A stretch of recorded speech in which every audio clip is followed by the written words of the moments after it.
যৌতুক খাওয়া ততটা অপরাধ, কুকুরের গোশত খেলে যত অপরাধ এর চেয়ে বেশি অপরাধ। ইসলাম বলে ওই স্বামী আল্লাহর কাছে সেরা যেই স্বামী বউয়ের কাছে সেরা।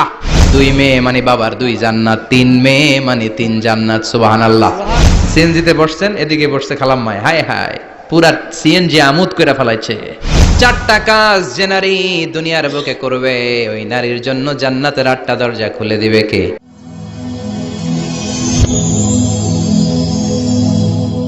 Rose TV 24. Enjoy by listening to the Holy Quran. আল মারআতু ইযা সাল্লাত খামসাহা, বিশ্বনবী ফরমান 4টা কাজ যে নারী দুনিয়ার বুকে করবে, ওই নারীর জন্য জান্নাতের 8টা দরজা খুলে দিবে কে?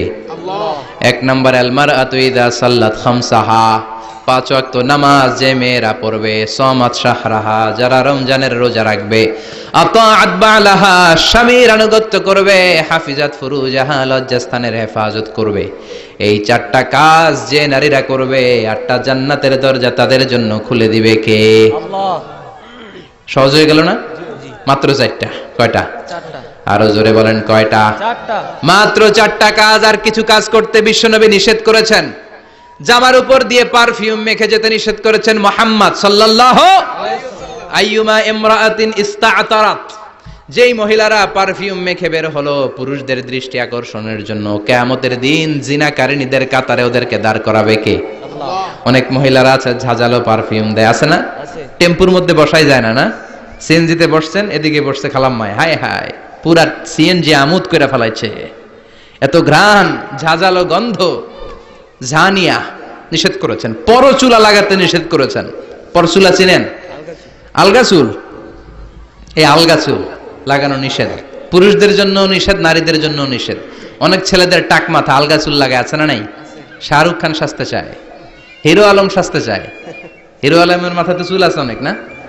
আচ্ছা। আবার অনেক নারীরা পরচুলা লাগায়। মায়েরা নিষেধ।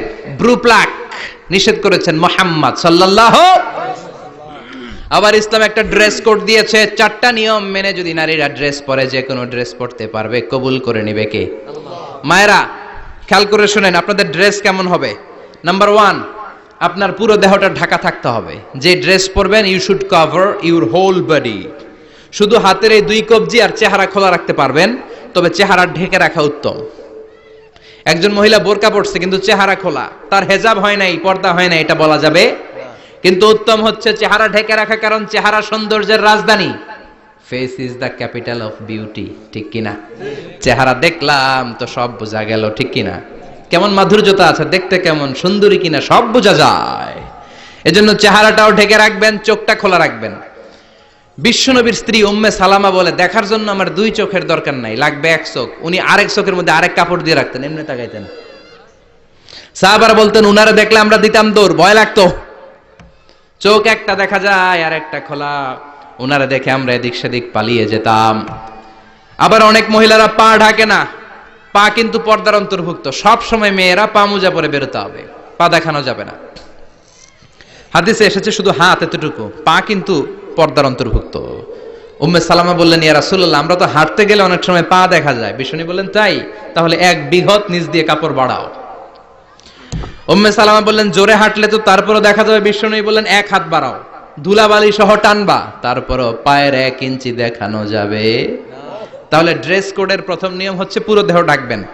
2 নম্বরের নিয়ম, পোশাক ঢিলে ঢালা হবে না টাইট ফিটিং। আরো জোরে বলেন।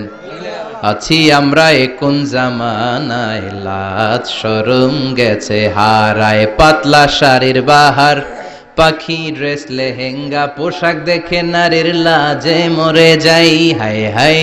আছি আমরা কোন জামানায়, লাজ শরম গেছে হারায়, ঠিক কিনা? লাজ শরমের বালাই নাই। ঢিলে ঢালা হবে, টাইট ফিটিং হতে পারবে না।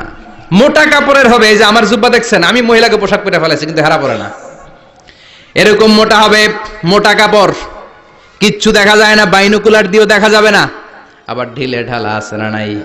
আমরা পুরুষরা যে এটা পরি, এটা দিয়ে 3 মহিলার কাপড় হয়, ঠিক কিনা? কাপড় পরতে চায় না তারা, ওদের পোশাক আমরা নিয়ে নিচ্ছি। তার মানে ঢিলে ঢালা হবে, মোটা কাপড়ের হবে, টাইট ফিটিং হতে পারবে। আবার পুরুষদের পোশাক হতে পারবে এই 4টা নিয়ম মেনে যে যেই ধরনের পোশাক পরেন, চাদর পরেন সমস্যা নাই, শাড়ি পরেন সমস্যা নাই, ব্লাউজ পরলে ফুল হাতা পরবেন সমস্যা নাই, মেক্সি পরলেও সমস্যা নাই, বোরকা পরলেও সমস্যা নাই, কিন্তু পোশাকটা শালীন পোশাক হতে হবে। কি পোশাক? সবাই বলেন শালীন পোশাক। পুরুষদের পোশাক পরা যাবে, কারণ বিশ্বনবী লানত করেছেন ওই নারীদেরকে যেই নারীরা পুরুষদের মতো সাজতে চায়। এরকম আছে না নাই? দেখলে বোঝা যায় না কোনটা ছেলে কোনটা মেয়ে, আছে না নাই? এক লোক, একটা গল্প শোনাই আপনাদের। এক লোক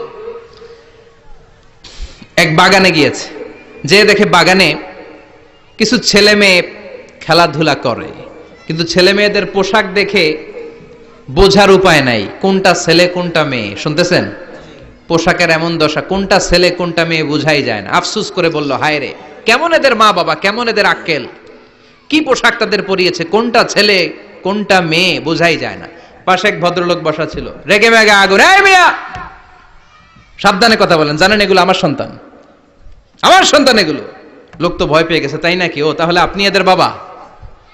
এবার লোকটা রেগে মেগে বলে, আমি আপনার কি চোখ নেই, আমি বাবা হইতে যাবো কেন, আমি তো এদের মা। তার মানে কোনটা ছেলে কোনটা মেয়ে যেমনি বোঝা যায় না, কোনটা বাবা কোনটা মা এটাও বোঝা যায় না। এরকম আছে না নাই? ছেলেরা পরবে ছেলেদের পোশাক, মেয়েরা পরবে মেয়েদের পোশাক। চিল্লায় বলেন ঠিক কিনা? এজন্য ইসলাম নারীদেরকে যে অধিকার দিয়েছে, পৃথিবীর কোন ধর্ম এত অধিকার দেয় নাই। ইসলাম যে মর্যাদা আপনাদেরকে দিয়েছে, আর কেউ দিয়েছে নাকি? ইসলাম বলে প্রথম সন্তান কন্যা সন্তান হলে ঘরের মধ্যে বরকত আছে না নাই? মিন বারাকাতিল মারআতি তাবকিরুহা বিল ইনাস। একটা মেয়ের মধ্যে বরকত বেশি না কম কেমনে বুঝবেন? তার প্রথম সন্তান যদি মেয়ে হয়, তাহলে বুঝবেন এই মেয়েটা বরকতওয়ালা মেয়ে, এই মেয়ে আপনার জীবনে অনেক কিছু নিয়ে আসবে। সুবহানাল্লাহ কইতে পারেন না? কিন্তু অনেক ডাকাইত আছে, মেয়ে হইলে অখুশি হয়, ছেলে হইলে পাড়ার সবারে জিলাপি খাওয়ায়, পাড়ার সবারে মিষ্টি খাওয়ায়, মেয়ে হইলে কিচ্ছু খাওয়ায় না। আছে না নাই? কিন্তু আমরা মেয়ে হলে খুশি হব। কার কার প্রথম সন্তান মেয়ে? হাত তোলেন। একজন, দুইজন, তিনজন। প্রথম সন্তান মেয়ে কার? হ্যাঁ, অনেকে আছে তো মাশাআল্লাহ, আপনারা অনেক বরকতময়। আলহামদুলিল্লাহ, হাত নামান। আমারও প্রথম সন্তান মেয়ে, তিনটাই মাইয়া। জান্নাত একটা আমার দিয়েন। তার মানে 3 জান্নাতের মালিক। মাশাআল্লাহ, আল্লাহ ভাইরে তুমি কবুল করো। তার মানে কোন ঘরে যখন মেয়ে আসে, আল্লাহ বলে ঘরটা বরকতময়। মেয়েটা যখন বড় হতে শুরু করে, মেয়েটা ভাইয়ের জন্য বরকতময়। মেয়ে যখন বিয়ের উপযুক্ত হয়, বাবার জন্য বরকতময়। 2 মেয়ে মানে বাবার 2 জান্নাত, 3 মেয়ে মানে 3 জান্নাত। সুবহানাল্লাহ।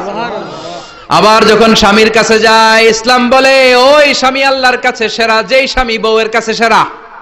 বউ যদি আপনারে ভালো বলে, আপনি আল্লাহর কাছে ভালো। বউ যদি খারাপ বলে, আপনি আল্লাহর কাছে খারাপ। তার মানে ব্যালেন্স করেছে ইসলাম। স্বামীরও আনুগত্য করতে বলেছে, আবার স্বামীকেও বলেছে স্ত্রীকে ভালোবাসতে। ঠিক কিনা? কথা বলেন। এবার আরেকজনের স্ত্রী, ইসলাম বলে তোমার হাত যদি বউয়ের হাতের সাথে মিলাও, 2 হাতের সগীরা গুনাহ মাফ করে কে? স্ত্রীর দিকে যখন তাকাও, তোমার চোখের সগীরা গুনাহ মাফ করে কে? প্রতি মাসে মাসে স্ত্রীর কাপড় চোপড় আর কসমেটিক্স কেনার জন্য যে টাকাটা দাও, এই টাকাটা সদকা হিসেবে কবুল করবে কে? এবার এই মহিলা গর্ভবতী, ইসলাম বলে সন্তান ভূমিষ্ঠ করতে যে যদি কোনো মা ডেলিভারি কেসে হসপিটালে মারা যায় কিংবা বাসায় মারা যায়, কিয়ামতের দিন ওই মহিলাকে শহীদদের কাতারে দাঁড় করায় দিবে কে? বাচ্চা ভূমিষ্ঠ করতে যে শাহিদা, শহীদদের কাতারে। আর সুন্দর মতো যদি আসে, আল জান্নাতু তাহতা আকদামি উম্মাহাতিকুম, মায়ের পায়ের নিচে সন্তানের বেহেশত। আছে না নাই? জোরে বলেন। এজন্য ইসলাম বলে খবরদার, মায়ের মর্যাদা সবচেয়ে বেশি। এক সাহাবী বললেন, ইয়া রাসূলুল্লাহ, কার সাথে ভালো আচরণ করব, বাবার সাথে নাকি মায়ের সাথে? নবী বললেন মায়ের সাথে। এরপরে মায়ের সাথে, তারপরে মায়ের সাথে, তারপরে কার সাথে? তারপরে তোমার পিতার সাথে। মায়ের মর্যাদা কয় গুণ বেশি?